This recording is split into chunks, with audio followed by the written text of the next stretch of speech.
There's no such thing as a stupid goal if that goal makes you feel good. Hi, welcome to another episode of Mastermind Bites. My name is Fong. I'm an entrepreneur, business strategist, real estate investor, speaker, and also a best-selling author. And every single day, I help others unlock potentials and guide them to succeed. Today on the show, we feature another incredible individual. And the reason why I have this show is because over the last few years, I've been very fortunate to meet some celebrities, some amazing CEOs, some masters of their skill sets, and got to learn from them, hear their stories, hear their success stories, and then also take those stories and those lessons and apply it to my daily life and my business life so that I can grow and improve as well. And I just want to take this opportunity to pass some of those to you. And today I get to feature the amazing Stephen Amell. And I'm a big fan of his work. I love watching him in The Arrow. He's now in Heels, and he's also was a movie star in one of the Ninja Turtle movies as Casey Jones. And he's just such an incredible person, especially when you really hear more about the stories, how he became successful, and also just watching him do what he does best is absolutely incredible. And it was a lot of fun to watch him throughout those series and also what he does. But there's a lot of great things that he talks about, and there's a lot of great lessons learned that I've gotten when just listening to him and also watching him and also meeting him in person. And just once again, such a down to earth person and very, very open to discussions and stuff like that. And that actually leads right into my 5-6 things that I really want to point out as to what I've learned from Stephen Amell. The first one is how open he is to discuss things. Number 2 is the diversity. How do you diversify your skill sets and find out one thing? Number 3, nervousness. Number 4, you never get tired of talking about what great successes you've achieved. Number 5, it's that when you're starting to feel down, think of something that makes you feel good.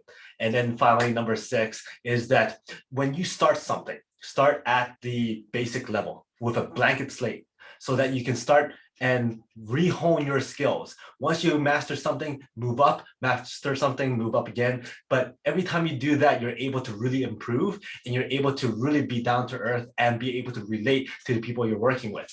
So going back to number 1 is how open he is to discussion. And watching him on podcasts, listening to him on panels, and also meeting him, he's a very, very open guy when it comes to admitting fault or admitting to certain things that were called out on him. And one of the situations was there was an altercation on a flight. People were blowing way out of proportion. He also admits that he was blowing it way out of proportion, and therefore he wanted to address that with his fans. He wanted to address that with his family. He made sure that it was discussed about. He went on different podcasts and talked about it, and he just was so open with regards to what actually happened and whether or not he was at fault. And at that moment in time, he was at fault, and he admitted to it. He also talked about his battle with anxiety and also other situations where he needed help or he needed to ask for support and all that kind of stuff. He's just very, very open to discussion, and he truly believes that if you are open to discussion, anything can be solved and anything can be taken care of as long as you are open to discussion. And as you watch him in a lot of his interviews, he is a person that's always open to discussion. And that's something I really admire and something that I believe in business is very important, because once you're open to discussion, opportunity opens up for itself. The next thing is diversify your skill sets.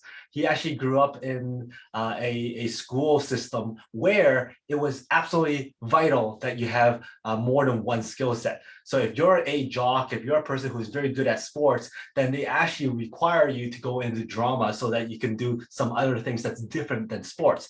And in fact, that is why he became an actor. He found that one thing. He started diversifying all this stuff, learning different skill sets. And in the journey of doing so, he found that one thing. And once he found that one thing in acting, he made it his thing because he was so passionate in it, and he was able to take that and really propel into his career. So diversify, learn different things, find out what's out there.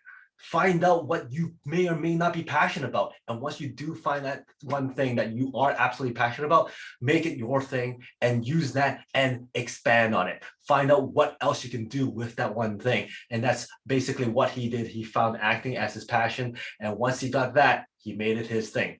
Number three is about nerves.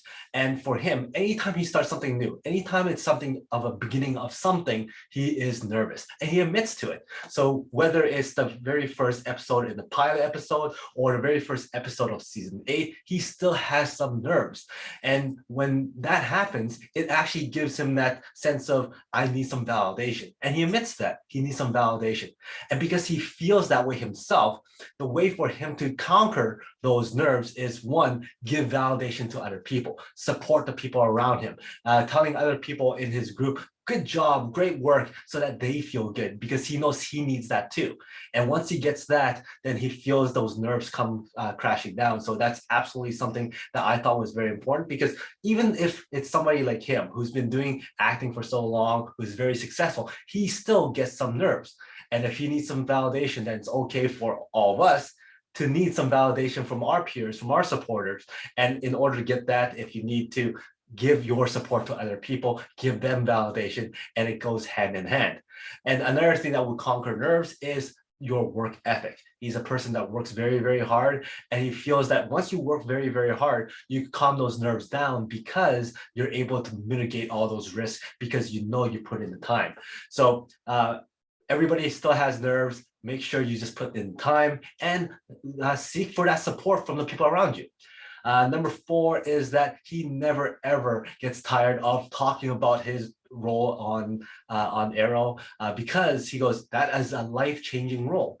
So for people who go, oh, I don't want to talk about that anymore, it's in the past. Well, guess what? If that past is something that defined you, if that past was a life-changing moment, share those stories, relive those situations because people wants to hear about it.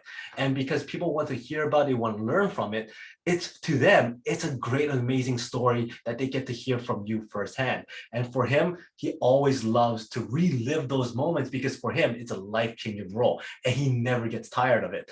A great analogy that he came up with was, do you believe that the person who scored the game-winning goal in the Stanley Cup playoffs would ever get tired about talking about that goal? Probably not, because it's something that they're really, really proud of. So why would somebody like him, who has done an amazing job on the Arrow and it was a life-changing role, be tired about talking about that role? Even though, yes, he wants to move on to different things and different characters and different projects, he still is a person that loves talking about that past role because it was a life-defining moment.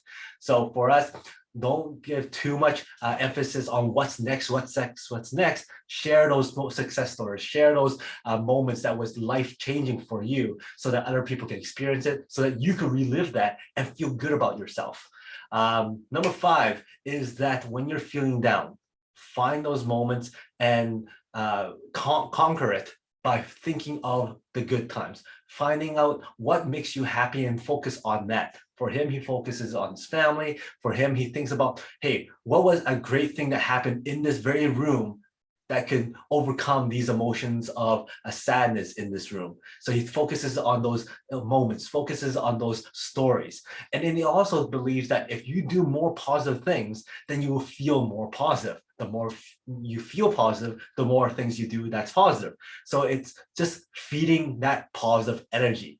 Something I thought was also pretty interesting was that there's no such thing as a stupid goal as long as it makes you feel good. So whether it's a, hey, finish cleaning this portion of your bedroom, or walking a certain distance, even if it's a short distance, or maybe it's walk that distance in a clown suit, and it's stupid but makes you feel good, makes you feel happy, do it. It's not a stupid goal because it makes you feel happy. It's a positive thing that you can do that makes you feel positive.